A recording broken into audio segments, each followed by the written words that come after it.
Rewind-A-Dynamite from the post-wrestling site. AEW, lighting up the fuse. Sit back and enjoy the bubbly as we hear from John and Wai Ting. Where we're going, we don't need roads. And if the buck stops here, this thing might blow.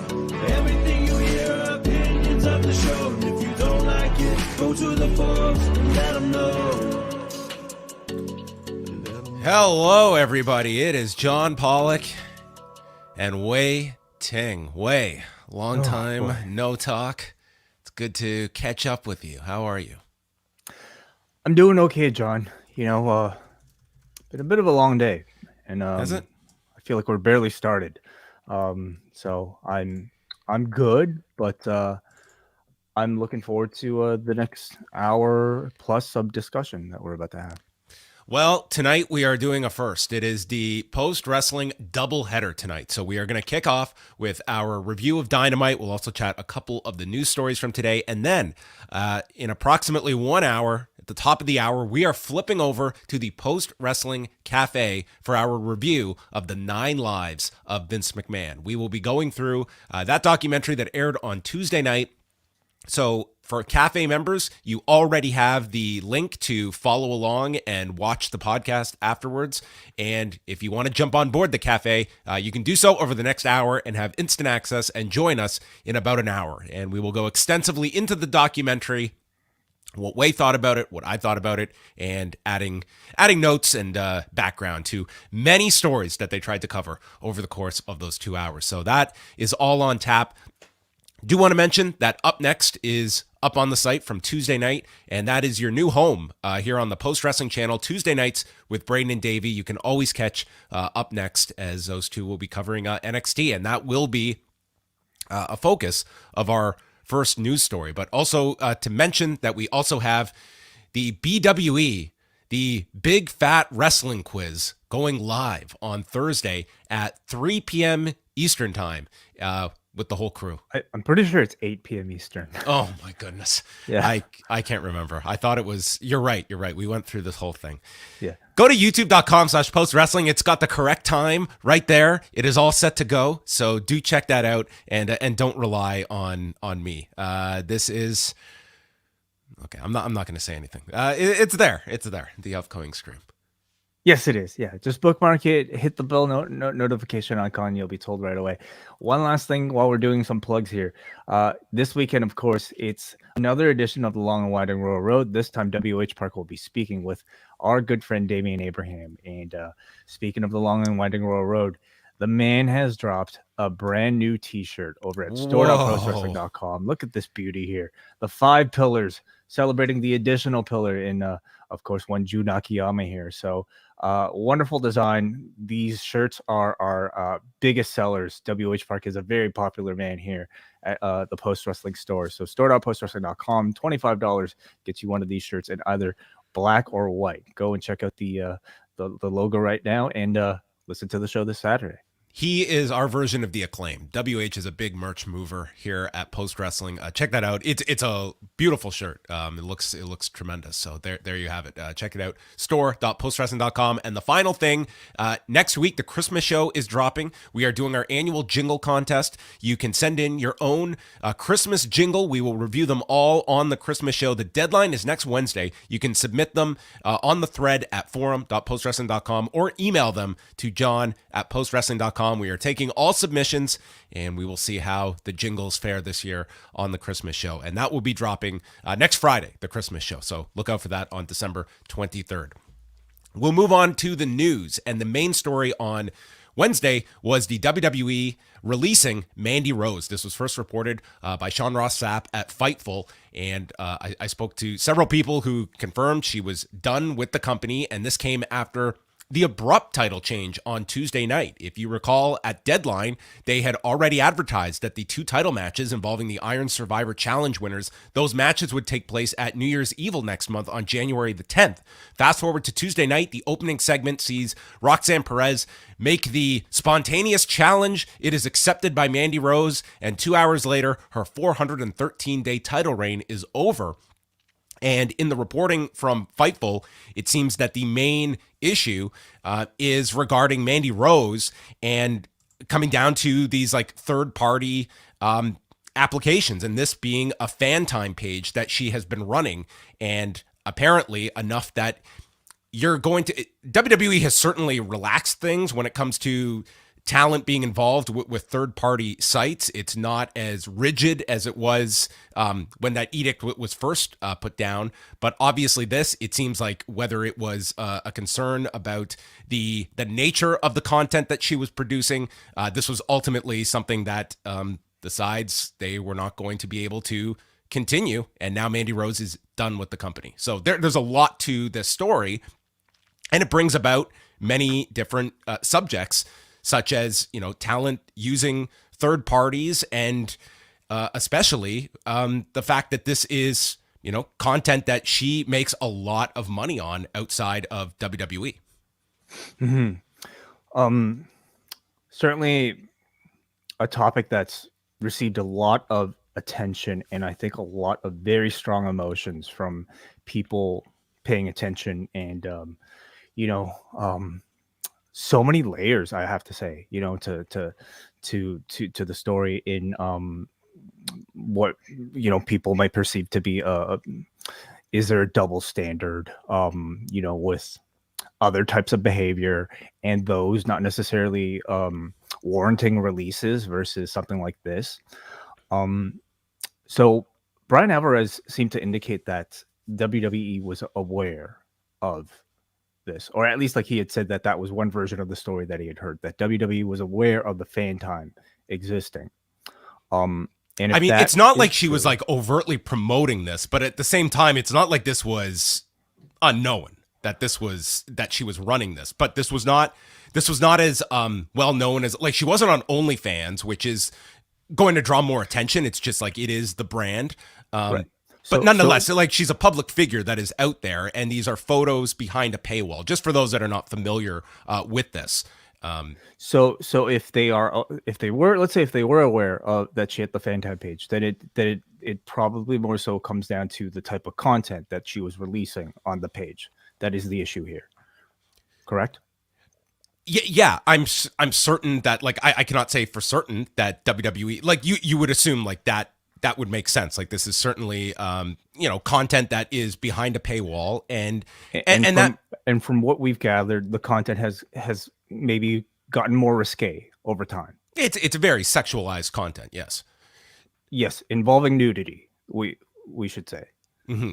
So I mean, and that goes to, and this is important too, is the fact of the agreement that Mandy Rose has with the company of, like, the language that is stated. Is there a double standard?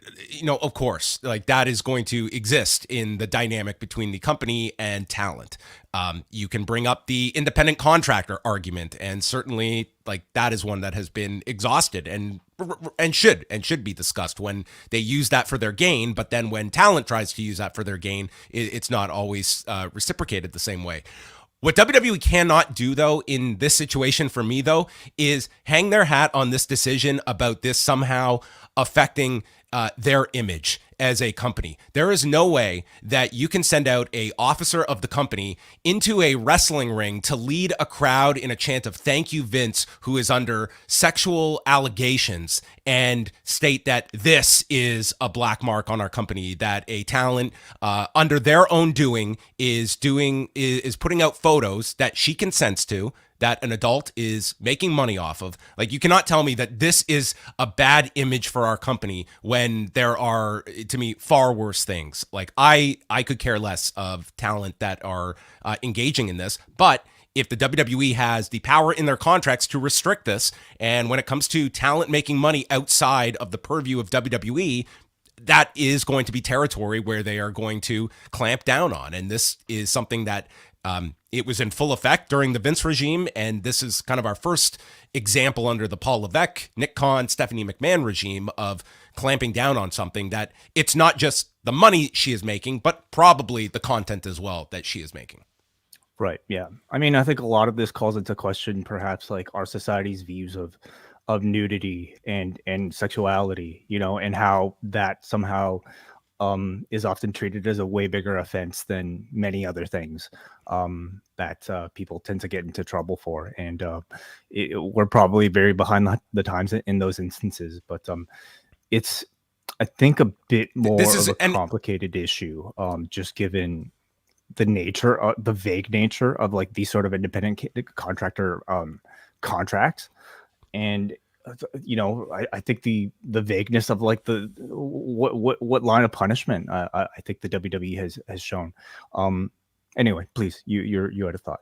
No, and I was just going to state as well the fact that this is also behind a paywall. This is not a case of someone is just going to randomly come, like granted, these photos, it sounds like there was issues of these, you are not supposed to be taking these photos and posting them elsewhere. That is probably going to happen. But nonetheless, these are behind a paywall.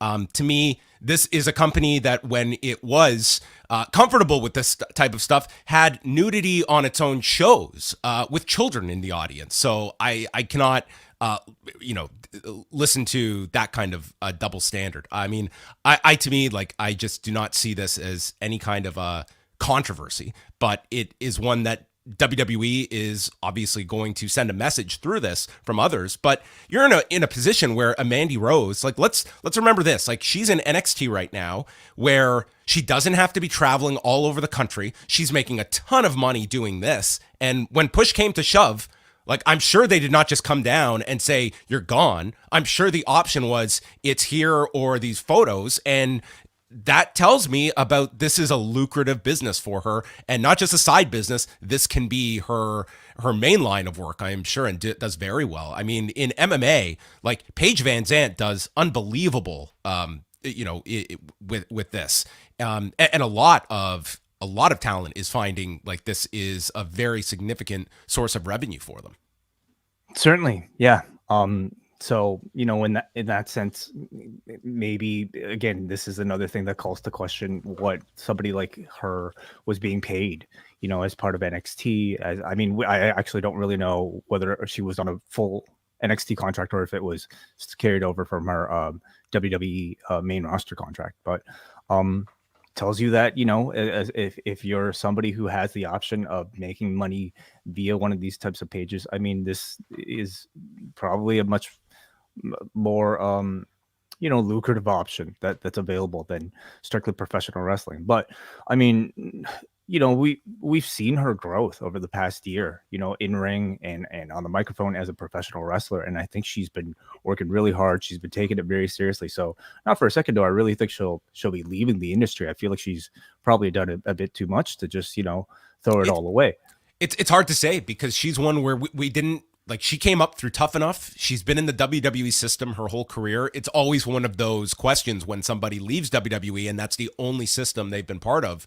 Like, and it's not the easiest line of work when you're looking at different avenues to go in. We will see what her next move is, and if she opts to address this, I think that there was a lot of sentiment in favor of her today, where it feels like she was kind of the victim in this whole thing. But at the same time, if you have a deal with WWE, like, it's hard when you don't know what the language is and that you're kind of in this gray area that you're up against, and what the response is going to be, whether that response is fair or not.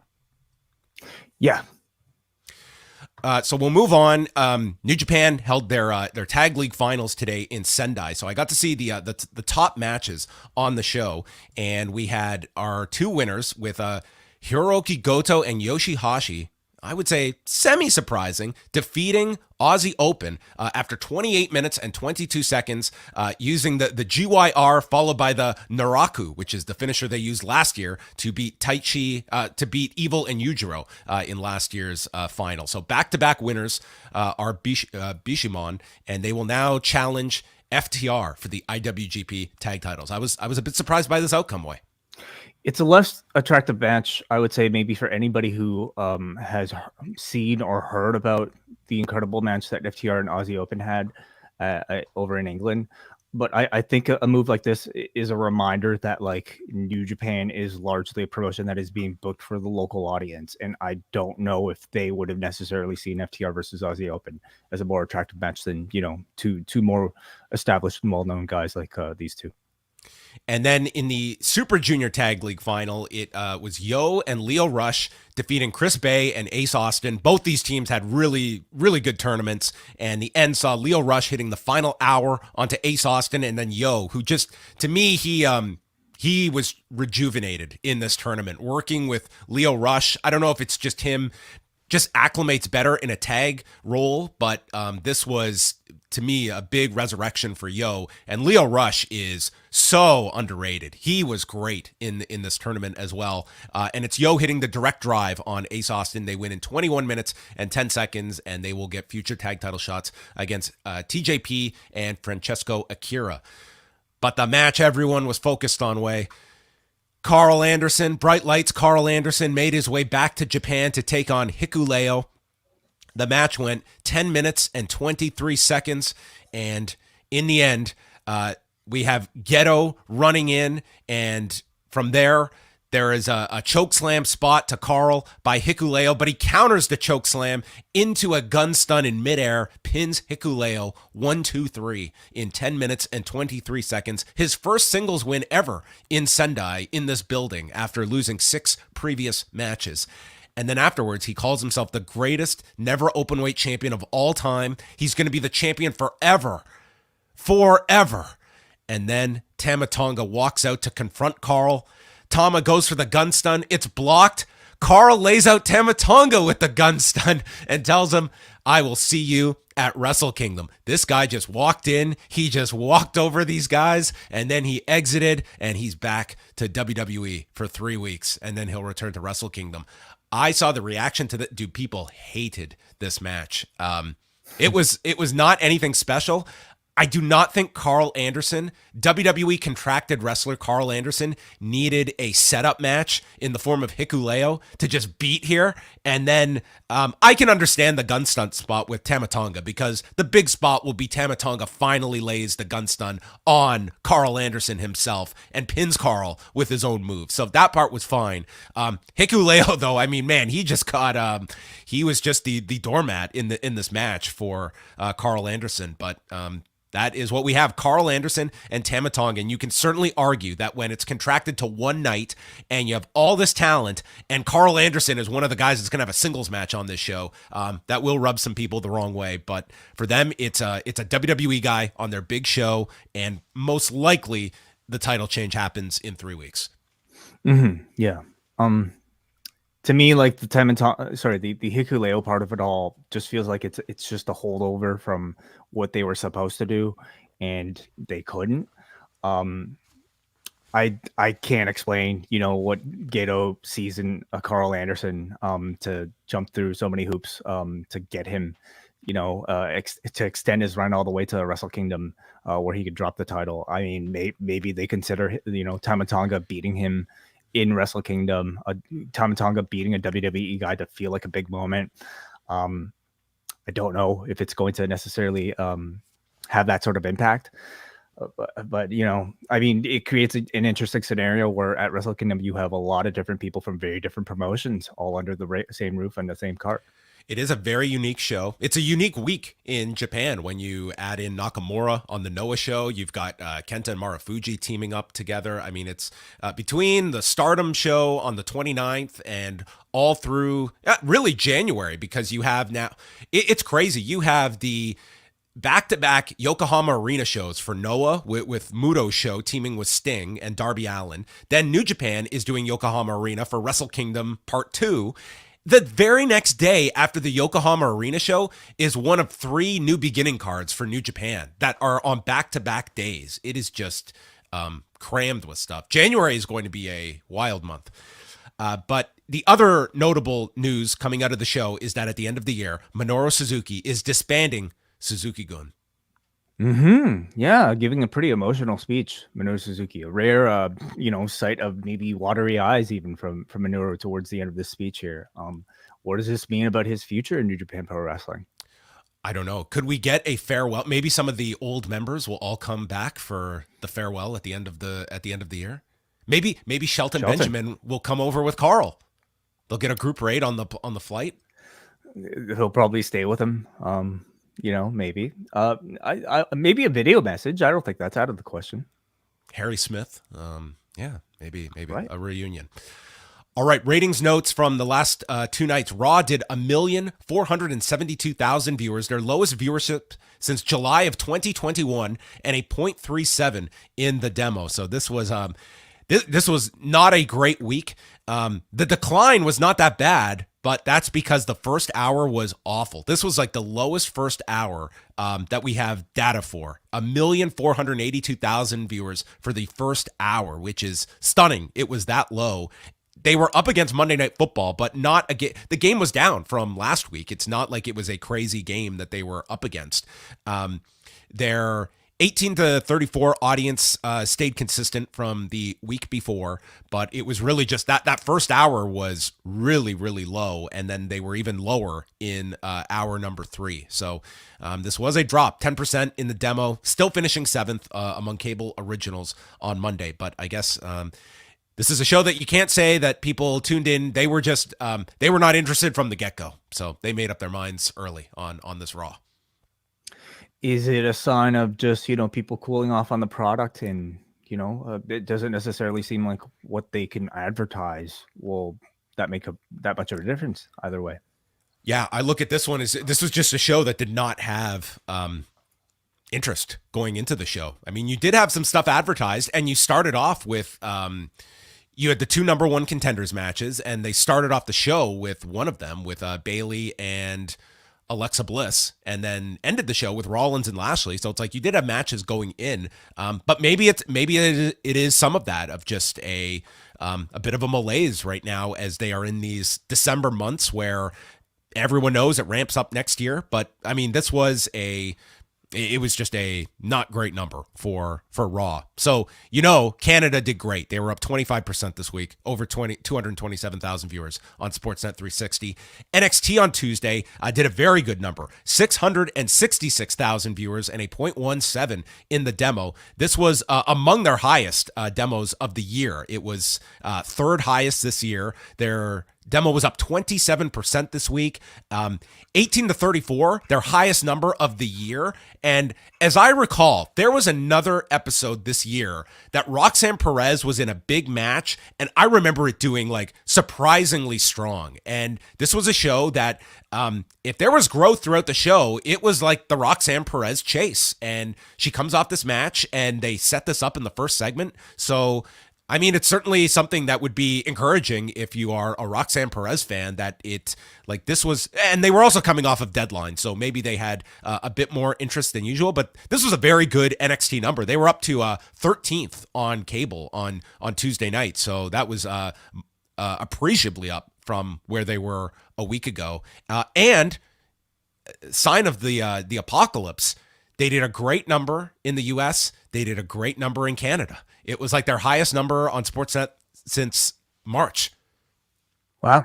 It has unified the country's way. So big news there for wrestling fans. And the Vice documentary that we'll chat about on the cafe it did not a great number. 95,000 viewers, 0.04 in 18 to 49, slightly above what the Tales from the Territories were doing on Vice. So this was not a very watched documentary, at least the first run of it. They did air replays afterwards, and I'm sure people will check it out afterwards, but at least for Tuesday night, nowhere near what Dark Side does. And I think there is something to be said about those shows and that franchise that there is an audience for, and just a random wrestling documentary on Vice. And this was the biggest subject you could have, I would say, in Vince McMahon.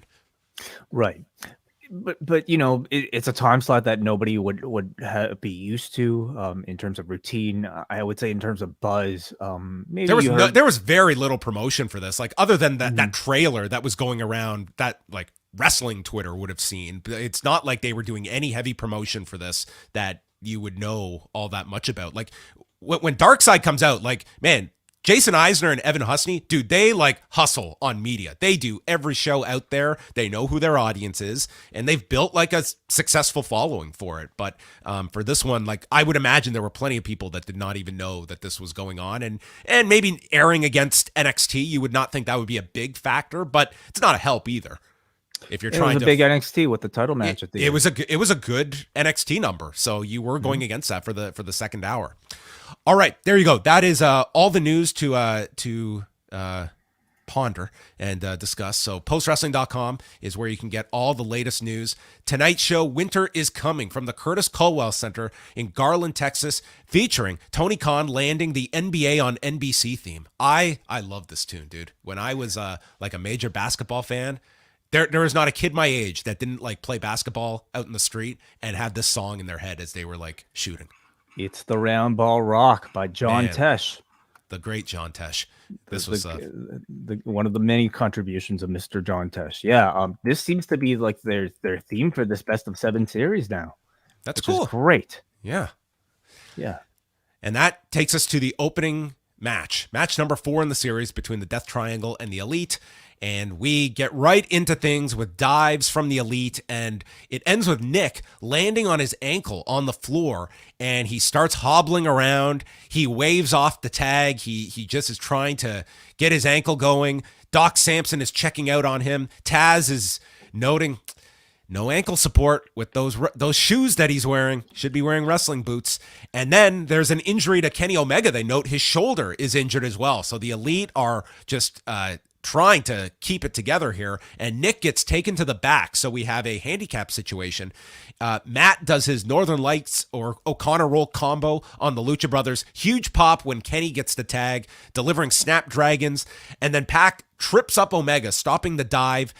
Fear Factor to Matt on the edge of the apron, and then we get the Made in Japan and an inverted splash from Phoenix onto Omega, misses with the Black Arrow, and then Nick limps down, returning to the match, receives the tag, but Phoenix catches his leg, and Penta, behind the ref's back, nails the injured body part with the hammer, and Phoenix goes along. He applies a knee bar, submitting Nick Jackson in 14:57, and the Death Triangle are up 3-1 in the best of 7 series. The Elite's back are up against the wall. Those fans in LA at the Forum, they might not get a match. It's going to be tough.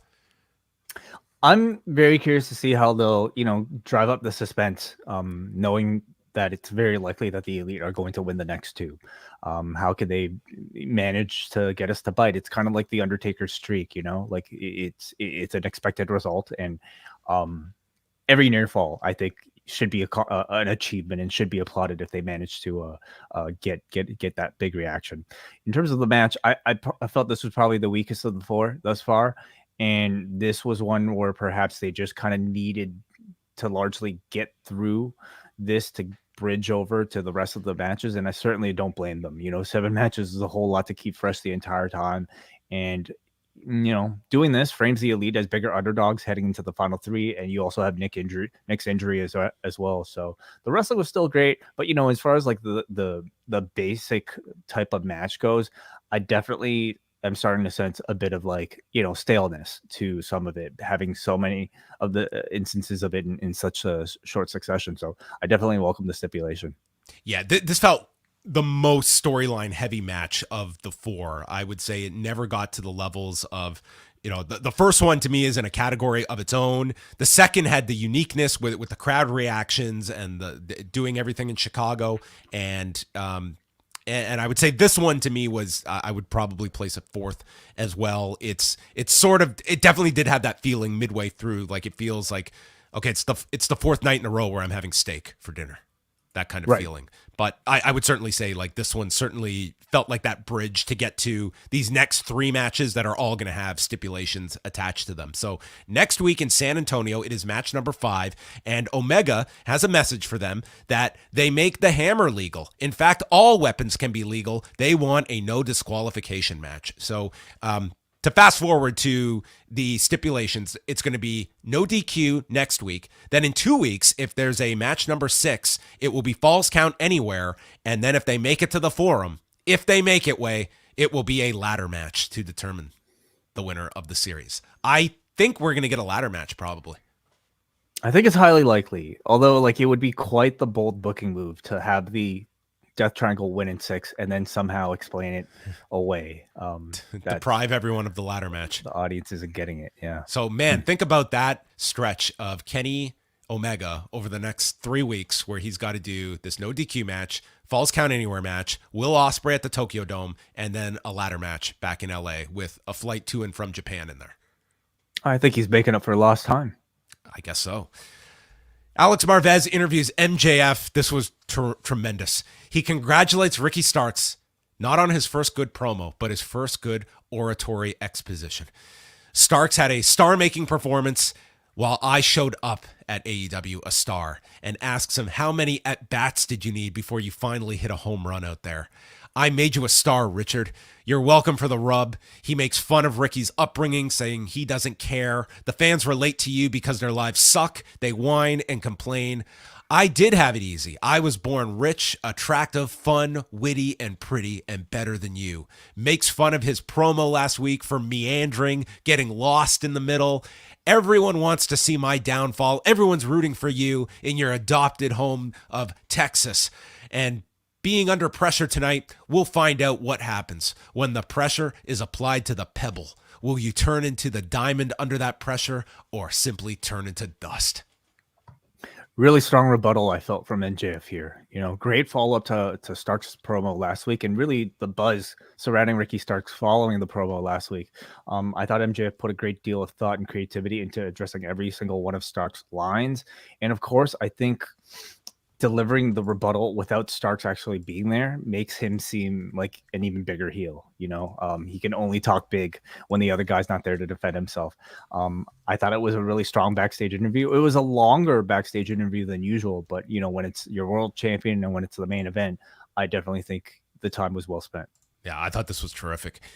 The Acclaimed are out, and Max starts rapping. He gets a few lines in about bringing the belts back like Brittany Griner, and then all teams getting booed like they're Elon Musk. And before he can continue, they are jumped by Jay Lethal, Sanjay Dutt, Satnam Singh, and Jeff Jarrett. Bowens gets thrown over the timekeeper's table, and then Caster is outnumbered, leveled with a guitar shot by Jarrett. Jarrett just got so much heat here, and he gets on the mic. Yo, Acclaimed. And the whole crowd is chanting, you suck. I'm hoping that there is some brilliant video editor out there that takes this yo from Jeff Jarrett and combines it with Jim Ross when they make their entrance and puts some mashup together of Jim Ross and Jeff Jarrett. I'm hoping for a Jeff Jarrett freestyle at some point. That's what I thought he was going to do. That would really, I think, redeem, you know, how I feel about Jeff Jarrett appearing weekly in this AEW Dynamite feud. At some point, he's got to start rapping. That's the next level for sure. Jarrett asks if they have their attention now, calls Max a little bitch, and tells him to scissor this, slap nuts, as they hold up the tag titles. And obviously the Acclaimed against Jarrett and Lethal is coming soon. Sure. Man, nothing for this. It's Jeff Jarrett, and like, you know, like Jay Lethal's fine, but like the team with Jeff Jarrett is hardly, you know, that appealing. And to put them into a tag title challenge situation, like it's just another match, honestly. They recap Claudio Castagnoli beating Chris Jericho with the giant swing, and Shivani interviews Jericho and the Appreciation Society. Jericho calls the swing barbaric and that it should be banned. He's going to take his frustrations tonight out on some jobber, and he is going to work his way to getting a rematch with Castagnoli, who will be a flash in the pan like Joe Exotic and Ricky Starks. Then shifts to Garcia losing the Pure Championship, and Jericho says you never should have lost to Yuta. You need some mentorship, and you need to shadow your elder. And he is now going to shadow Sammy Guevara, and it starts on Rampage when Guevara takes on Jon Moxley. Mm-hmm. So first of all, Jericho mentioning Ricky Starks in there really for no reason. I mean, just tells you there's exactly always a reason. What both of their programs are going to be coming out of this show. I think Guevara and Garcia as this sort of like odd couple pairing of, like, you know, the two youngest guys in the faction with very kind of different personalities. I'm kind of curious to see. I'm curious to see what sort of comedic chemistry and just personality chemistry that they might have together. Yes, with the 29-year-old elder, Sammy Guevara. And once again, putting Moxley on Rampage this week. We will talk about the Rampage lineup later. Brian Cage with Prince Nana takes on Jungle Boy Jack Perry. We saw Jungle Boy selling the effects of his neck after that brutal apron bomb by Big Bill last week. And Cage controls him during the picture-in-picture. They promote the fact that tickets are going on sale this Friday in Winnipeg. I'm very curious what the on sale is like this week in Winnipeg. Like that's a big arena. It's like 16,000 or so for hockey. I'm very curious to see how well they do in Winnipeg. Yeah, that might be a surprise of how well they do. Jungle Boy struggles to get Cage off his feet, and then he counters with a DDT. Jungle Boy gets rotated off a German, and then a full Nelson slam by Brian Cage. He works on the neck, discus lariat, and then the F5 is turned into a destroyer by Jungle Boy, goes for the snare trap, but Prince Nana gets onto the apron, distracting Aubrey Edwards as Cage is tapping, and then Cage misses a lariat, runs into Nana, and there's a roll-up by Perry in 8 minutes and 16 seconds, beating Brian Cage, and he says he beat Luchasaurus at Full Gear. Now Brian Cage, he wants the biggest bitch of them all, Big Bill. Mm-hmm. I thought the match was very good, as you would expect from these two. Anytime Brian Cage is in there with the cruiserweight, I mean, it's usually a lot of fun. And Jack Perry is fantastic. I love that they gave Jack Perry a strong win over a big guy. I think that's excellent. But I don't know if they needed to have Cage tap and get pinned within the same match. I feel he's at a level where he's worthy of just a little bit more protection than that, especially since he just won the 6-man tag team championships on your pay-per-view over the weekend. Different company. Sure. Yeah. You don't have to watch it. But it's a move like this that just kind of tells me those are completely meaningless championships. Yeah, it was a nice match that they had. They're doing like this giant killer thing with Jack Perry. It sets up, this thing with Big Bill well. And when he calls out Big Bill, how are you? Are you sold on Big Bill? It's better than W. Morrissey. Yeah. Okay. Stokely Hathaway comes out stating that Jungle Boy pisses him off to the highest level of pissivity. And he is going to see the bottom of Big Bill's boot and the back of my hand. And with that, Lee Moriarty charges down the ramp, attacking Jungle Boy, followed by Big Bill. And Hathaway is on the microphone as this attack is going on Jungle Boy, stating, "There should be music. Rest in peace, New Jack." And then Jungle Boy gets thrown into the steps, avalanche into the ring, and then a choke slam by Big Bill when Hook arrives on Dynamite. He comes out, giant reaction, and he comes to the aid of Jungle Boy. And we have got Peter Pan and Captain Hook. Oh, okay. I kind of see it. Not bad. Oh, maybe. I love that the heels, including a 7-footer and Big Bill, flee at the sign of Hook stepping into the ring. It makes Hook look so great. He already gets such a great reaction from the audience, but when you have the heels, including a giant cell, his appearance like that, I just thought, it made him look so great. And then you have Hook and Jungle Boy shaking hands, and it's another pairing of different personalities that I quite like. In fact, this feud with these two eventually against Garcia and Sammy Guevara, I think would actually make a whole lot of sense. These two against each other one day. Getting to absolutely. that point. Like, there's a lot here. I like this. I like this direction.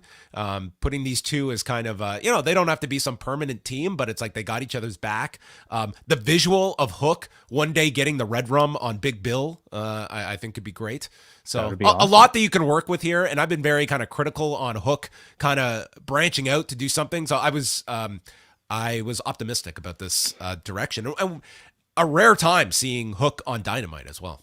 It's a combination of personalities that I actually am very optimistic of, because, Hook is somebody who I think has struggled without having a mouthpiece.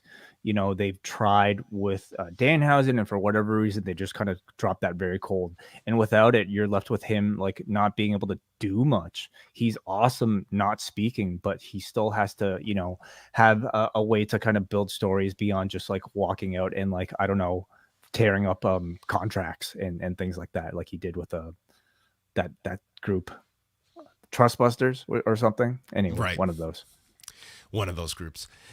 We have the Blackpool Combat Club, no Bryan Danielson, with Moxley stating how they made a statement at Final Battle with Claudio and Yuta. He choked out Takeshita last week. That's a small statement, and they're putting everyone on notice in 2023.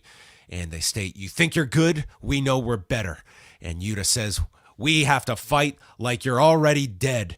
And Moxley says they have one last Jericho Appreciation Society worm to stomp out in Sammy Guevara, and Moxley is going to stomp his face into a bloody mess and leave him for dead, and tells Hangman, you know where to find me. Bring your little Dark Order buddies to Rampage. Yeah. Bit of a, state of the union for the Blackpool Combat Club. And by the way, are they still the Blackpool Combat Club? That's how they were referred to as, yes. Okay. And no Bryan Danielson here. Very strategic, I would say. Yes. More to come with Bryan Danielson. Nice video package here with Swerve walking out on Keith Lee and says he gave Keith everything from his in-ring skills to his friendship. Next week, they will have their face-to-face meeting. I have no friends in this business, no family, just affiliates. Just a great delivery from this guy. Does the wink at the end of his promos. I just like this sinister look. I love the little maniacal laugh Swerve broke into in the middle of this very quiet, very seriously delivered promo. He, to me, is like getting, I mean, I think we definitely saw it, driven up to 11 in that backstage sketch where he cut Billy Gunn's fingers.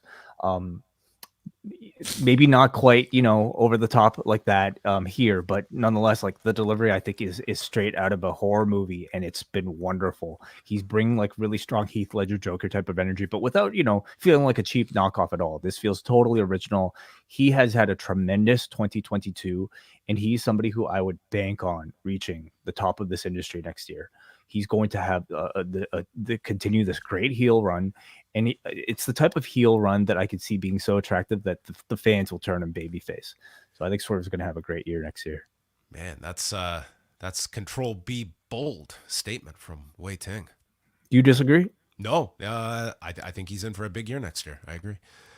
House of Black against QT Marshall, Aaron Solo, and Cole Carter. Nick Comoroto walks up to Julia Hart and tosses his sucker at Julia Hart, who sprays him with the black mist. And then House of Black attacks. Lee Johnson was placed on the timekeeper's table, and Buddy Matthews took Cole Carter and gave him like this pump handle driver and just drove him. He came down at like the worst looking angle. This thing just looked terrible. Hopefully Cole Carter was fine. But the bell rings. Black hits QT with the spinning wheel kick and wins in 25 seconds. Yeah. I mean, when they say House of Black in action, really, honestly, I think they did not lie. They were technically in action. This was exactly what it should have been, and this is why you need the factory around. This is why you need QT Marshall around, to showcase devastating, acts like this. I love the fact that they give Julia Hart the mist. It gives her basically like a devastating weapon that makes a lot of impact potentially in a matchup without having her actually get involved in the match. I actually think that's quite brilliant. The House of Black have this like hiatus has really done wonders for them. They've totally reinvigorated their presentation, and they've come back now even cooler than before, this time as baby faces, and incredibly effective baby faces. So I thought we would actually get their first real set of opponents, but like this was so satisfying of like a jobber squash match type of beatdown that I was satisfied. I was fine with it, but it's probably looking like what Ortiz and Kingston. Yeah, that should be something bigger that you build to at some point. Mm-hmm. Maybe that's something you do in Seattle or the Forum, so one of those big shows that they have coming up. Jamie Hayter and Hikaru Shida will take place next week for the AEW Women's title, and that takes us backstage. Renee interviewing Britt Baker and Rebel, who says that Hikaru Shida is only famous for breaking Baker's nose. And then Sky Blue walks in, and Baker cannot believe the audacity of her as she issues a challenge for Rampage, and Baker is just confused that this was Sky Blue interrupting her segment. So Britt Baker wrestling Sky Blue on Friday. Chris Jericho comes out and he is taking on the lowly jobber, Action Andretti. And this thing, By the way, what a jobberific name, Action Andretti. You know, well, it's the type of name you could have sworn they made up. Well, how much better did it get? And this was even better by the end of this whole thing for what they were doing. They show Action Andretti, and they put up Chris Jericho's name, like his key, up on Action Andretti, which I'm sure was a legit mistake, but was actually great. They like just treating this guy like a complete, just a joke. So we get chance of Let's Go Jobber at the beginning.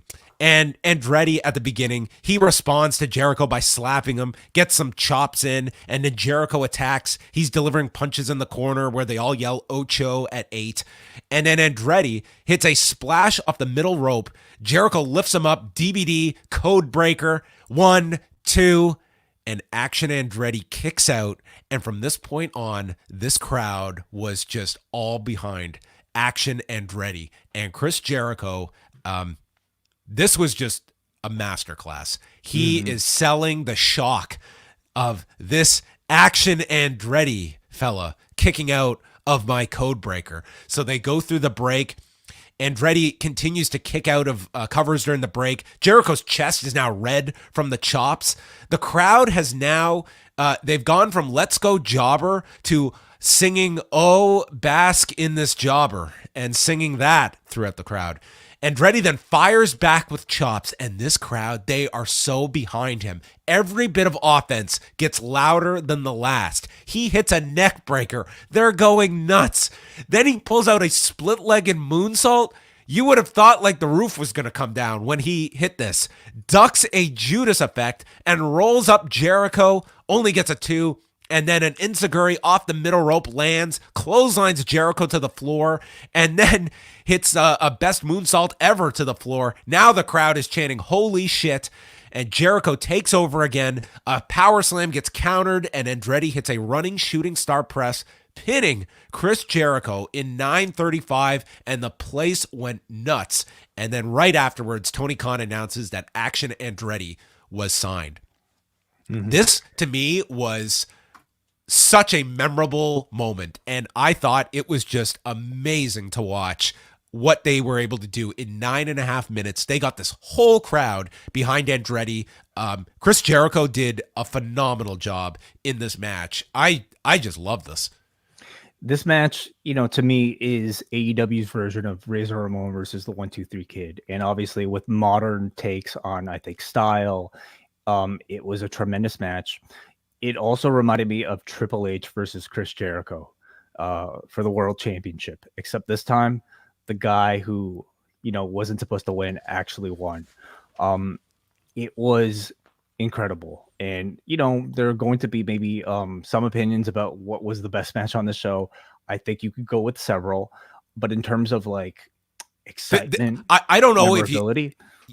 Yeah, I was just going to say, one. like, this. You could certainly say like the best match on the show, if you want to say the trios match, whatever. This was my favorite match on the show. This was my favorite part of the entire show.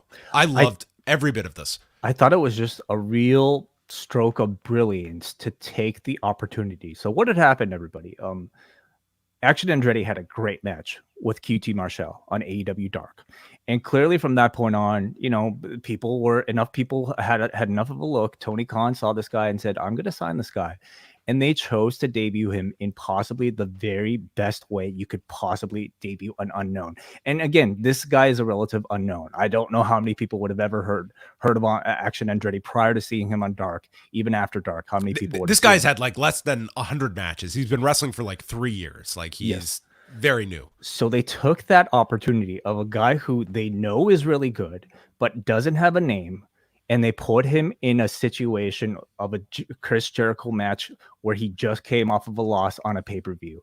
And they gave him a win off of that loss. I mean, by all accounts, you know, Chris Jericho coming off a title loss to Claudio, with Chris Jericho stating that he's on his way back to, you know, getting a rematch for Claudio. Okay, rehab match against a jobber makes a lot of sense. I never expected them to use this scenario to put over this guy. And they had him wrestle like, you know, a jobber type of match for the first portion of the match. You watch the first portion of the match, you don't think there's anything different. From that code breaker on, that kick out on, this guy started to reveal what he could actually do. This dude, like he moves like an AJ Styles. He, like, you watch that QT Marshall match, he's actually fantastic, and they hit it incredibly well from us until the second half of this match. I thought the reveal and it was done wonderfully. Chris Jericho's facial expressions at the shock. He's had an incredible year, Chris Jericho, but like, to me, this is definitely one of the more memorable Chris Jericho things of the entire year. Yeah, I mean, there's few people I think that could do this to this level that Chris Jericho did. Like, this was just a masterful 10 minutes to watch a guy that was probably unknown to 90% of this audience, and maybe that's low. 99, I would say. And by the end of it, like, to go in with this plan and to get the audience into this, like, this was a great crowd tonight, but man, they were just like, they started, like, this was total nothing to them at the beginning. It was, we're going to entertain ourselves with a let's go jobber chant. And it got them, by the end of it, Action Andretti was the biggest babyface on the show, maybe second to Ricky Starks. Like, that's what it felt like by the end of this show. Just a tremendous, tremendous theater to watch for 10 minutes if you're going to check out one thing on the show. And then you had the announcement afterwards, and you have like your protective view. Like, these upsets don't typically happen too much in AEW. Like, they protect their guys so much that this had even more impact at the end. So this was a home run to me. I thought a really great job. Like, they made this guy in 10 minutes.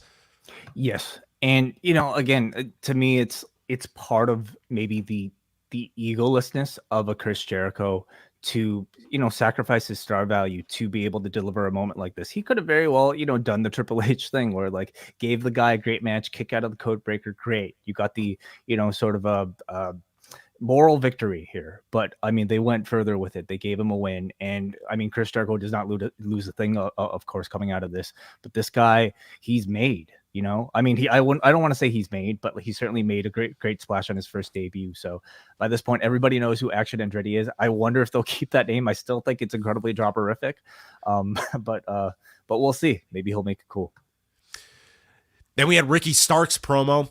He woke up this morning knowing he's the man and feels just as prepared as the first day he walked into AEW, broke his neck, sat at home, and made sure that he'd come back and do this. Last week was nothing new to me. I can do that in my sleep. No one cares about MJF's accolades. He's got a lot riding on this, people that look up to him. MJF doesn't know about people supporting him. He's a reflection of what MJF would like to be. I'm the coldest MFer you've ever seen and the most stylish that you've ever seen. Don't forget the name.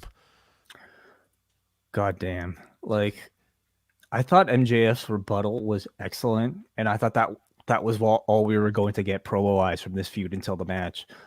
They had Ricky Starks come back with round 2, and I felt this was 2 weeks in a row where he's outclassed MJF on the mic. And again, MJF's material has been strong this entire time, but Stark's delivery is really just like, it's next level. It is excellent. And again, this is the way a wrestling feud should be. You have an incredibly strong heel being overcome by an even stronger babyface. So both of them are doing exactly what they should be doing. They've created, just in 2 kind of promo exchanges, like an incredible rivalry on the microphone. They deserve an extended feud, and I think in the future we have to get that because, man, they've shown incredible chemistry on the mic together. And also just like further building the main event. Like, the main event was not left to its, final 20 minutes of the show. It's like we built throughout the show. This is the main event, and we're going to hear from both. And it's just building up the anticipation throughout the 2 hours of these two going to meet. And you saw it, the payoff by the time we got to the main event. Felt like a big match. Then we had highlights of FTR and these 2 unknown brothers from Sandy Fork that I'm not familiar with as a TNT TBS viewer that were showing on television. So there were brief highlights of the dog collar match and then FTR cutting a promo on the Ass Boys, and they're going to kick their asses. They're building a legacy, and now Austin and Colton have their attention. And that's going to be next week on the show in San Antonio. Jericho's having a tantrum backstage, and probably some follow-up next week. Ty Melo against Ruby Soho, the match that is 101 days in the making, Excalibur notes, since All Out. Very quiet time in AEW's history since All Out. And then Soho attacks her on the floor, and then from there, Melo tries to leave and then gets grabbed. And the story of this match is Ruby is out for revenge, and revenge means I'm going to break your nose. And Melo knows that Ruby needed reconstructive surgery, so I'm going to break your nose again. So both of them are just trying to break the other's face. That was the story of this match. Soho drives Melo face first into the turnbuckle and then repeatedly rams it in. Then Melo comes back with a pump kick into the face, hits a god pile driver. Soho kicks out and then lifts her for the tie KO. The move that broke her nose at All Out, but instead Ruby stops it, knees Melo in the face, and hits No Future for the win. I thought it was a really strong match. You already have a story built in here, and I thought the intensity and the sort of like vengefulness from Ruby Soho was really, like, it really came across to me in the match. The crowd was hot for it, and also I just think her aggressiveness and intensity were very good. I think Ty Melo's been she's been a fantastic heel, all year, and this was probably the point where she needed to have her strongest, most obnoxious performance, and I thought she absolutely delivered that. So coming out of the match, I felt Soho felt like a pretty hot commodity. And as Ruby Soho is victorious, Anna Jay attacks her from behind and levels her with a gory bomb, smashing her face into the mat, and Ruby grabs her nose. And the nose maybe she could borrow Pac's mask. Perhaps Pac's nose will be recovered in time for Ruby to adopt the mask. Then Alex Marvez goes to the trainer's room for an update from Hangman Page, this poor guy who is recovering, who is being shuffled from city to city every week. And he says, what, you want an update? You want to ask if I still have migraines in the morning, if I get dizzy in the shower? And he describes being face first down in the match, snoring for 60 seconds after the lariat from Jon Moxley. And he describes being checked on afterwards and being asked several questions, including what's the date? What city is it? Who are you wrestling? And then they show Hangman Page his cell phone with his son's photo on the phone. And they ask him, what's your son's name? And he couldn't remember his son's name for 10 minutes. And he said, I've been to hell. And I'll fight Moxley, but if he wants to send me to hell again, I'm bringing him with me.